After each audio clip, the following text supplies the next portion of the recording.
Good morning, everyone. Today is the day we can commemorate a founding teacher of OneBuddhism, Master Sotaesan's Nirvana anniversary. In remembrance about our founding teacher, Sotaesan's Nirvana Day, we honor all spiritual teachers and guides who have passed away. I pray for the complete deliverance of all those teachers and ancestors who passed away. I sincerely pray that their spirit stay with us as great teachers. In honor of this anniversary day, we usually share stories about our personal connections with those teachers. This morning, I'd like to share my stories about my connection with MyungTawonim. She's right there. Before I took the path of being an ordained practitioner, I worked as a school teacher for a while. In 1992, I transferred to the Wonkwang University's OneBuddhist Department in the third year. I met Reverend Yu there, and we are the class of 1995. After my ordination, I was assigned to the Sillim OneBuddhist Temple in Seoul. It was there where I met MyungTawonim for the first time. At that time, most of my friends, gyomnims, told me that MyungTawonim was ranked in the top 5 female teachers for their enthusiastic heart when it comes to reaching out to people. I was nervous and curious about who MyungTawonim was. The Sillim One Temple was a big temple, which ran a daycare center as well. Its temple life was busy. Just like my friends described, MyungTawonim had tremendous energy when it came to spreading Dharma and mind practice. She almost always checked on temple members either by talking over the phone or by visiting them in person. On Friday or Saturday, MyungTawonim told me to call the members who did not attend the Sunday Dharma service. For someone like myself, it was one of the most difficult tasks. Nowadays, there are various ways to contact them, such as through email, text, or video calls. But at the time, calling them over the phone was the only way that I could use. Each time I hung up the phone, my ears hurt because of a time-consuming call. Time passed, and it was my first New Year's day at the temple. All the other temple staff went on the Lunar New Year holiday, and the daycare was up too. In the temple, only MyungTawonim and I were left alone over the holidays. On the eve of the Lunar New Year, she suddenly suggested making acorn jelly. In order to make acorn jelly, I had to dissolve the acorn powder in a large pot on a cooktop and keep stirring with a large spatula. It was such a tough job for two females to handle it. She kept adding more jobs to the like, pour more water, stir it faster, control the temperature, etc. Luckily, the acorn jelly turned out to be yummy. And we drove around the members' houses to deliver the acorn dish, especially for those who needed support or who were not able to visit their hometown for the holiday. Making acorn jelly was just the beginning of MyungTawoNim's endless list of taking care of the members. One of our annual events was to drive somewhere far away to harvest napa cabbage for kimchi making. Just like delivering an acorn dish, MyungTawonim and I delivered kimchi to the elderly who lived alone. Soon after, I realized that it meant to live with MyungTawonim. It was busy, tough, and learning Dharma through walking the walk, not talking. And yet, MyungTawoNim's sermons were always powerful and refreshing, and so the temple practitioners liked her Dharma talks a lot. One winter day of my 3rd year in the temple, we had 2 Gyomunim visitors from the United States.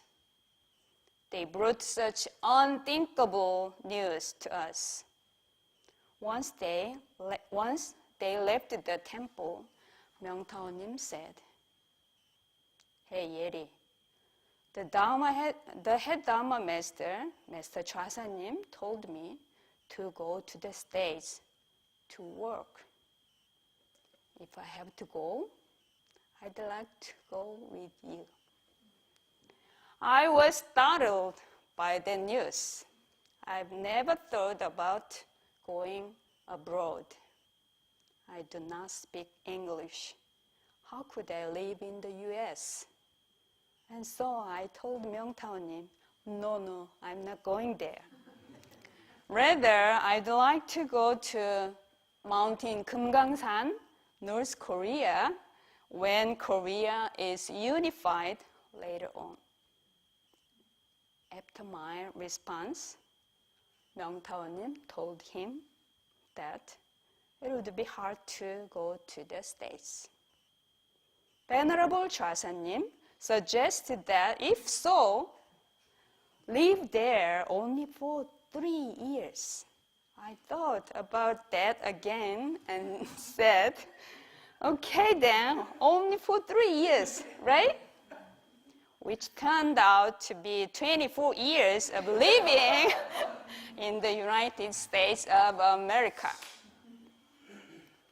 All the tests that followed went smoothly, although many of them I have done for the first time in my life. I applied for my first passport, got a religious visa, and February 4th, 1998, I landed in JFK Airport with MyungTawonim. Do you know the feeling like you are being pushed by some sort of force unintentionally?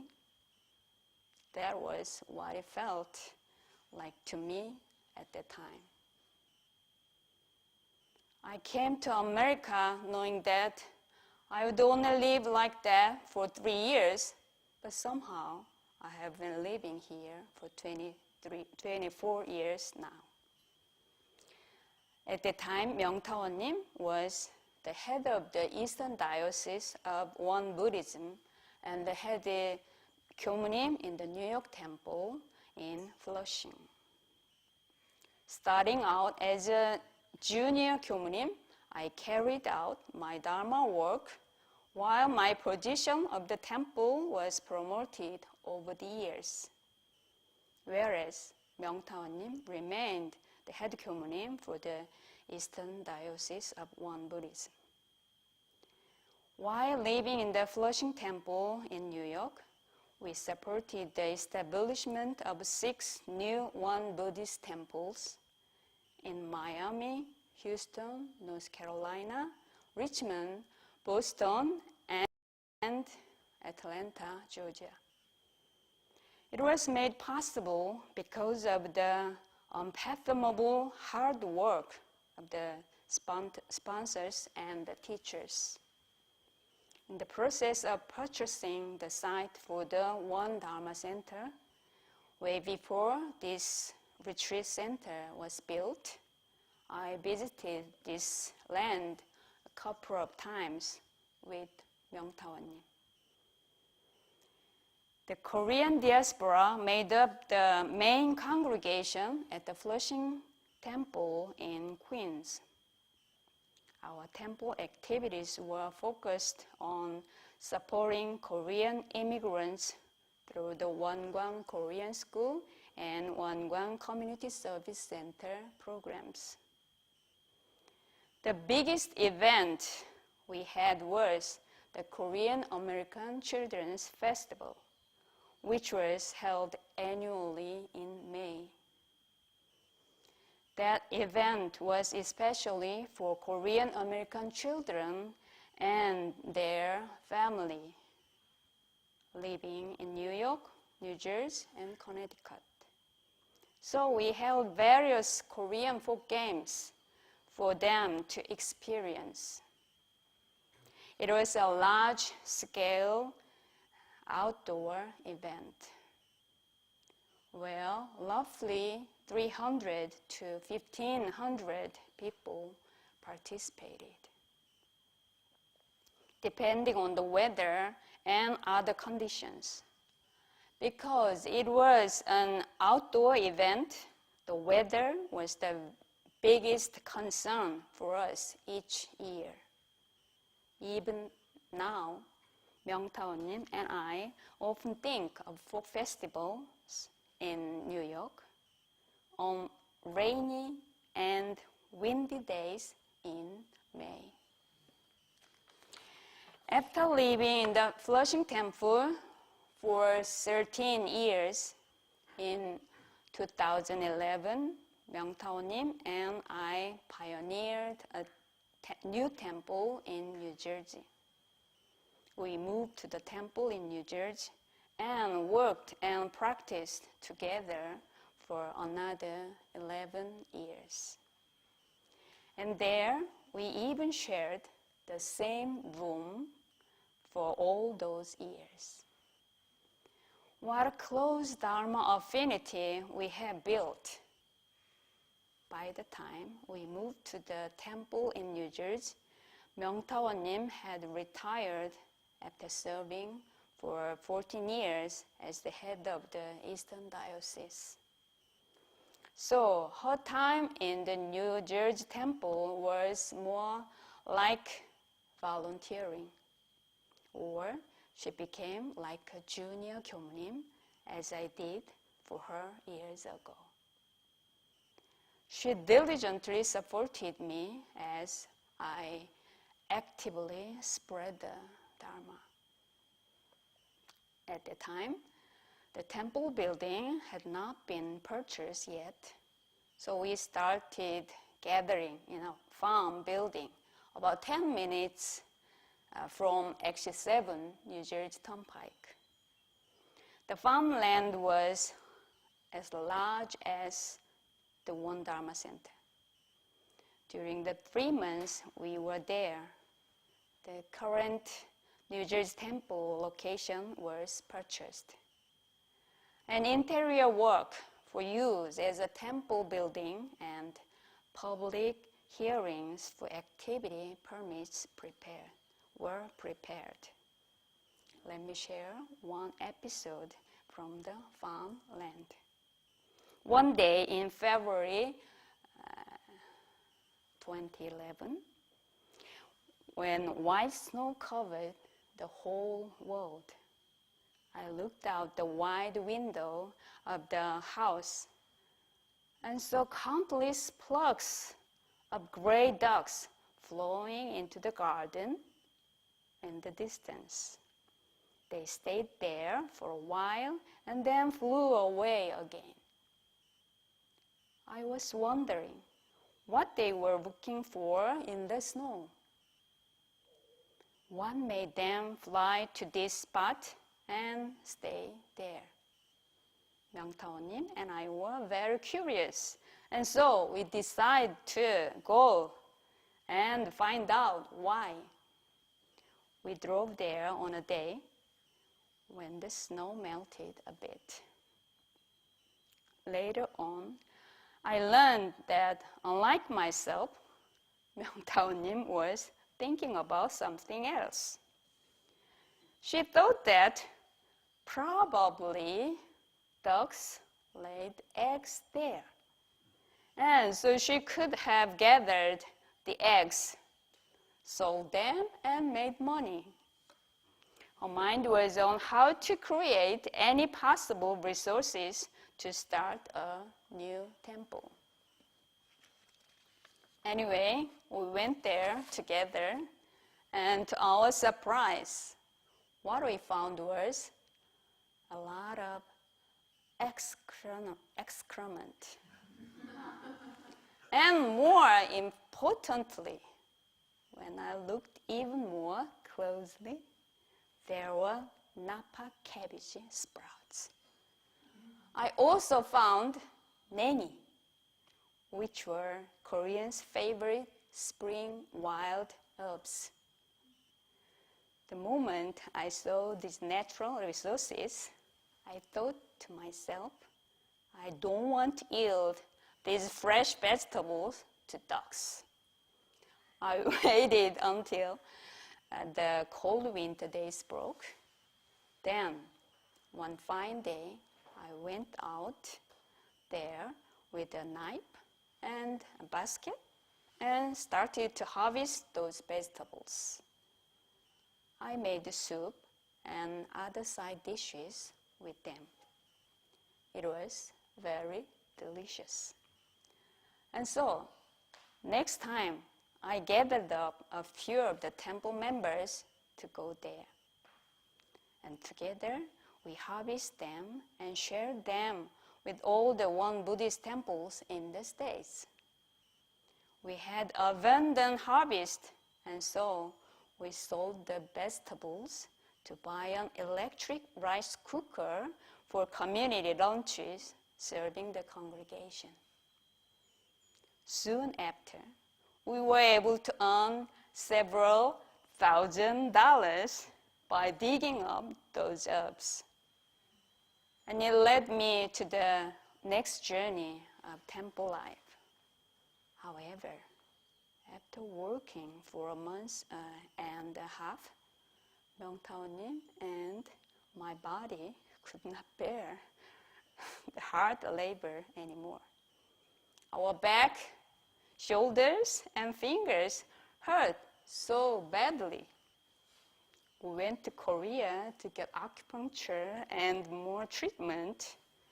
After all, we spent some money to get those treatments. But whenever we think of those days, it makes us smile. MyungTawonim and I treasure that initial stage of our hard work at the New Jersey Temple. Most of retired gyomonims live in a retirement center in the headquarters in Korea. Oftentimes, MyungTawonim's alumni gyomonims wondered why MyungTawonim has not come home to Korea and enjoy the comfortable life with them. MyungTawonim still is asked the same questions. However, she thinks differently. It is her choice to continue her life in the States. Why? Can you guess? When MyungTawonim came to this country, she was in her late 50s. She did not know the language. What kind of life was it for her to live in a foreign country in her later life? Obviously, going back to Korea could be a rational choice. However, MyungTawo님's lifelong kwan is spreading the teachings of Master Sotaesan to as many people as possible. When MyungTawonim worked in cities in Korea, like Jeonju, Busan, and Seoul, she passionately taught and spread Dharma to many people. But here in the States, because of the language barrier, her boundary to teaching people was limited to the Korean immigrant population. And so she made a vow for her next life. In her next life, she wants to spread the Dharma to English congregations as freely as possible.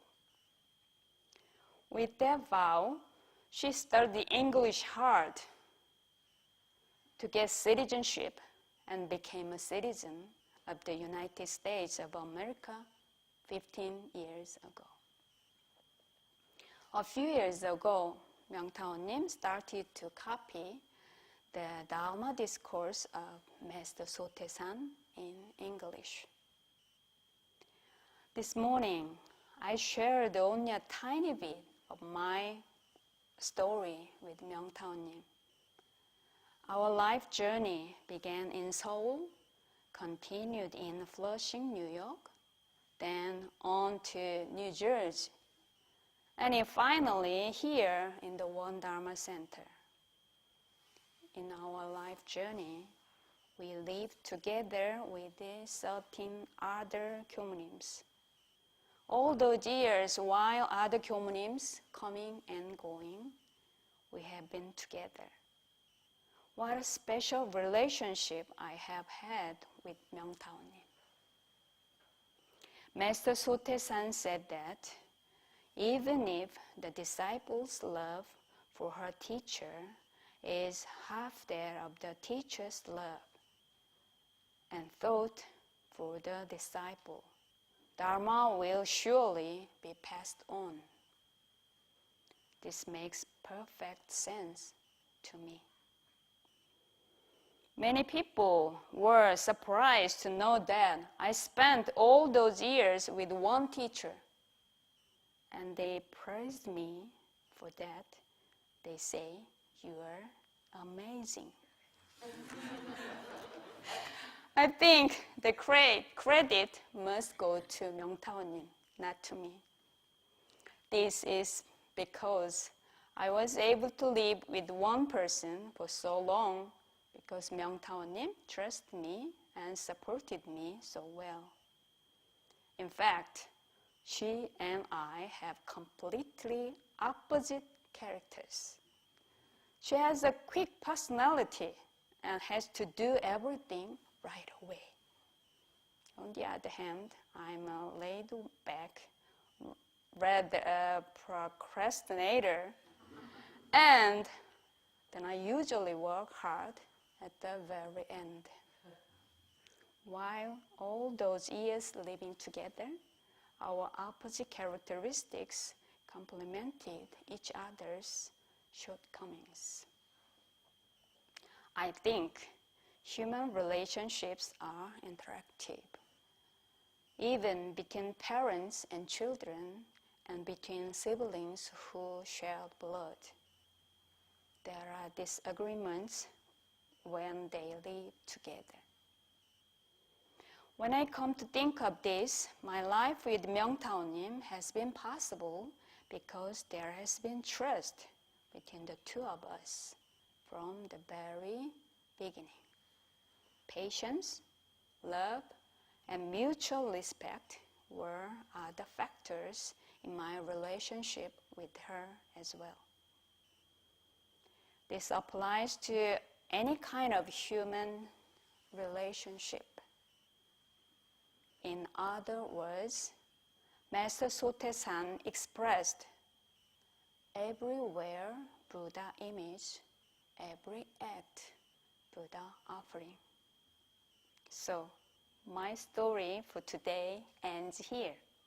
I hope to share more stories with you next time. Thank you.